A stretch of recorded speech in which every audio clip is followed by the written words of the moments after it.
Hello, friends. This is Dave Hurwitz, executive editor at ClassicsToday.com, here with Despicable Me, the best of the most nasty comments that I receive, or the stupidest and nasty comments. This one is really dumb, but it will speak for itself, so we don't have to characterize it. It comes to me from Mr. Bernard Voss, who perhaps used his actual name. That would be exciting and rare. But I'm not sure if it's real or not real, and I'm not going to worry about it.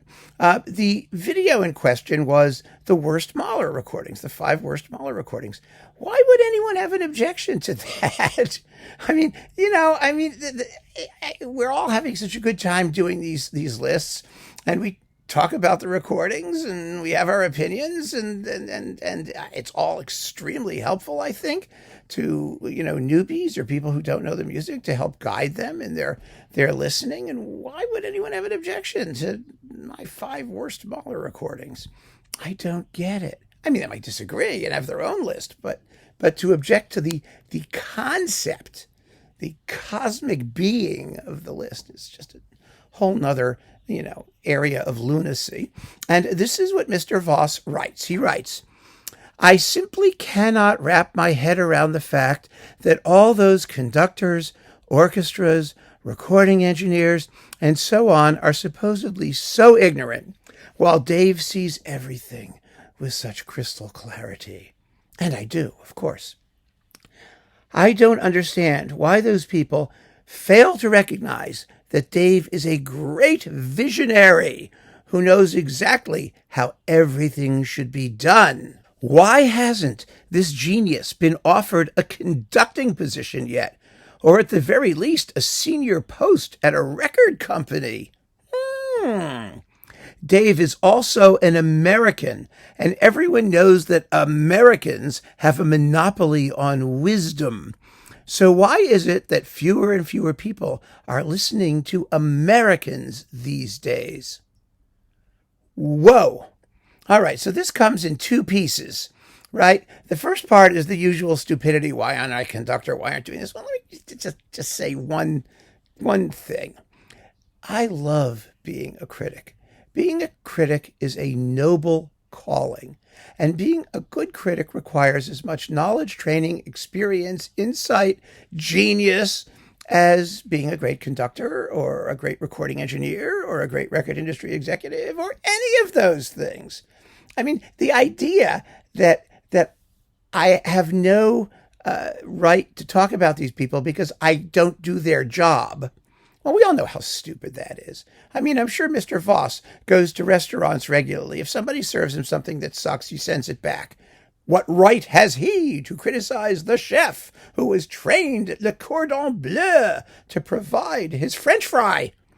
I mean, come on. I mean, we all know how stupid that level of commentary is. But what really got me is the American business, because the fact of the matter is, excuse me, I got an itch here. The fact of the matter is, I love being American. I'm proud of being American. I want to show you some things. I want to make a point here, and I think it's important because I have worked very hard to keep politics out of this channel because it doesn't contribute anything. It has nothing to do with music and the love of music and talking about music. And one's nationality is only relevant if you make it an issue about either yourself or someone you're talking about. It's all absolutely irrelevant and has no place here. And I think and politics has no place here, frankly. We would just spend all of our lives talking about politics because, as we all know, the world is a shit show. So here's where we get away from the shit show, But I want to show you something. I really do. This is, I think, important, and I think it makes a point that Mr. Voss would do well to digest. Not that he's reachable through rational means. You never know.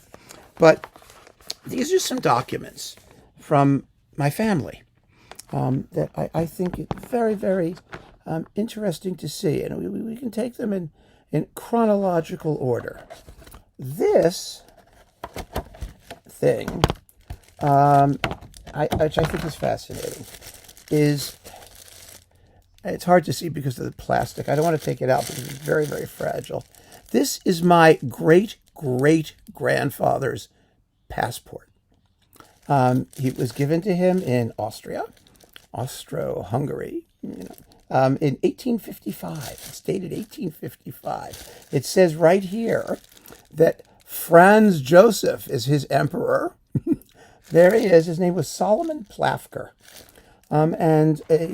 This is one of the few documents that has survived from, the old, good Dave, the old country. And it's really something that we've always cherished. Hang on a moment. Oh, boy. Okay, here we go.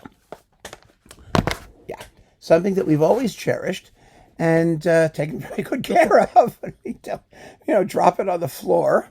I think it's just a wonderful thing to remind us of where we come from. And this whole business about, well, we're American, we're American this, American that. We think of ourselves in a broader sense. That's just my mother's side of the family. It's just my mother's side of the family. I mean, there are 4 more or 3 more sides of the family that I could talk about, but we don't have documentation for most of those. But we do have documentation for my mother's side of the family, and so we have saved it. This is a much cherished document. This was my great-grandfather's citizenship certificate. His name was Israel Plafker. My great-grandmother and great-grandfather were first cousins, which is now illegal in most places, but they were first cousins, so they were both named Plafker. And they came from a town in Poland called Szadborz. One side of the family, the other side was in, I think, Mielec was the name of the town. It was in now Poland, but then it was just considered Austria. And so if you know any Plafkers from Szadborz and Mielec, do get in touch. We're trying to figure out the family genealogy. But I'm trying to look up the date here of this thing. It was, let's see. Here it is. The 39th, how can it be the 29th day of January, 1913. And this was my great-grandfather, who I knew very, very well and loved very, very dearly. And we had a very, very close relationship. He lived to be 90.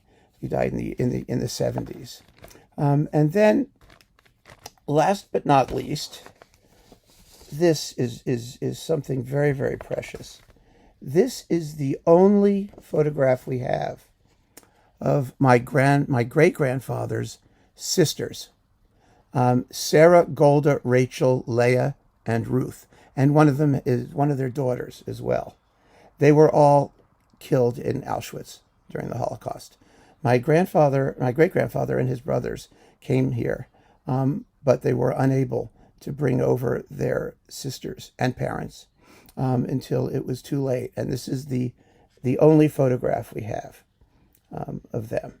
It was their names are, I believe, in Yad Vashem in Israel, but my great-grandfather was too emotional about actually going there, I believe, and finding out if there was any record of them. But we do know, or we know that they perished in Auschwitz.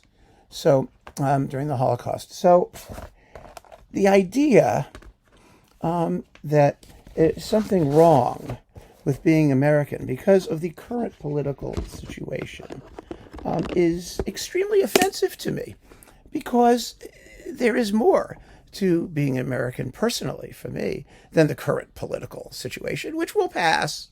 Whatever it is, it's all changing all the time. I'm not worried about that. I don't worry about what's happening with the politics of other countries. And there are certainly a few I could name with which I have deep issues, but I don't have issues with individual people unless they make politics part of their persona and they bring it into the debate. For example, the people who support Putin against Ukraine. I mean, that's a legitimate topic for discussion, don't you think? Because they're making it an issue. It's not because I care if it's an issue. It's because they've made it an issue, and then they get fired from jobs and stuff happens, and so we talk about it. It's out there. But the mere fact that someone is American or French or British or Russian or German or Spanish or Moldovan or who cares? That's number one. And so Mr. Voss's comments about the general political scenario as regards Americans and people listening to Americans or not listening to them. I mean, we all know how stupid that is. I mean, I know it's just stupid, but I do think it's worth noting that I don't regard my job or work as in any way specifically American. I am a patriot. I love this country. I am proud of this country. I am grateful to this country because had it not been for this country, I'm sure that I would not exist. My family would have wound up as my great-grandfather's sisters did, victims at Auschwitz or something like that. We are proud of our history, our tradition going back to Europe. It's part of who we are as well as being American. Why do people say these asinine things? I'm baffled. I'm really baffled. I mean, it's just so thoughtless and so stupid and so. It's not that I'm a. I mean, I don't care about the insensitivity and the ridiculousness, but that somebody actually promulgated these thoughts and then took the time to sit down and type them out and send them away to talk about Mahler recordings and a discussion about records and music. And this foolishness and bile comes bubbling to the surface. It's grotesque. It's absolutely grotesque. And I just felt that I had to say something about it and make that point because, you know, everybody has their own story. Everybody. We all have our own stories, our own backgrounds, our own views of the universe. But we all come together here because we love music and we love talking about music. And we have a good time with talking about music and recordings specifically.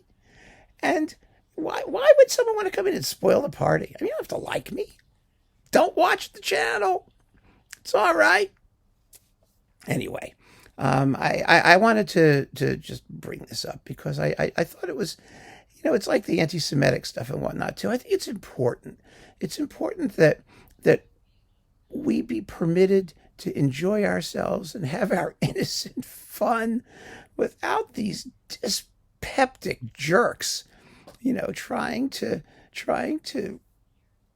make a point. I don't know. Anyway, that was my Despicable Me comment of the week, and I hope that this has given those who might feel similarly. I don't know if anybody would feel similarly. Anyway, some food for thought. That's the point. So keep on listening, friends. Thanks so much for joining me. Take care.